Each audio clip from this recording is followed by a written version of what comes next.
31 ડિસેમ્બરની ઉજવણીને લઈ વડોદરા પોલીસે આગોતરી તૈયારીઓ શરૂ કરી દીધી છે। શહેરની દરેક ગલી, નાકા અને ઠેકાઓ પાસે પોલીસ દ્વારા માંજલપુર અલ્વાનાકા ડીસીપી ઝોન 3 અભિષેક ગુપ્તા દ્વારા લોકોની સઘન ચેકિંગ કરવામાં આવી રહી છે।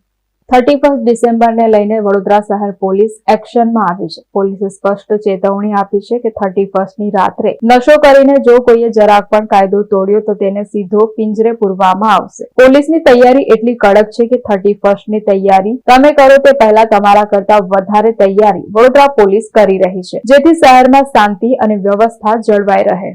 આગામી 31 ડિસેમ્બર અને એના પછી નવા વર્ષના સ્વાગત માટે નગરજનો શહેરમાં શાંતિ અને સલામતીથી પોતાનો જે ઉત્સવ જે ઉજવી શકે તે માટે આજે માનનીય પોલીસ કમિશનર સાહેબ શ્રી દ્વારા એક એરિયા ડોમિનેશન એક્સરસાઇઝ કરવામાં આવી હતી। તેના ભાગરૂપે અલગ અલગ વિસ્તારમાં પેટ્રોલિંગ કરવામાં આવ્યું અને અત્યારે તમામ ચેકપોસ્ટ એન્ટ્રી એક્ઝિટ પોઈન્ટ ઉપર વાહન ચેકિંગ કરવામાં આવી રહ્યું છે, જેમાં પોલીસ સ્ટેશનથી બ્રીથ એનાલાઇઝરનો ઉપયોગ કરવામાં આવી રહ્યો છે। બ્રીથ એનાલાઇઝરનો ઉપયોગ કરીને જેટલા પણ ડ્રંક એન્ડ ડ્રાઈવના કેસ થાય છે તેના પર કડક કાર્યવાહી અત્યારે હાલમાં હાથ ધરવામાં આવી છે। તેના ભાગરૂપે અત્યારે માંજલપુર પોલીસ સ્ટેશન હદ વિસ્તારમાં અલ્વાનાકા પાસે જે વાહન ચેકિંગ થઈ રહ્યું છે તેમાં 3 ડ્રંક એન્ડ ડ્રાઈવના કેસ નોંધવામાં આવ્યા છે।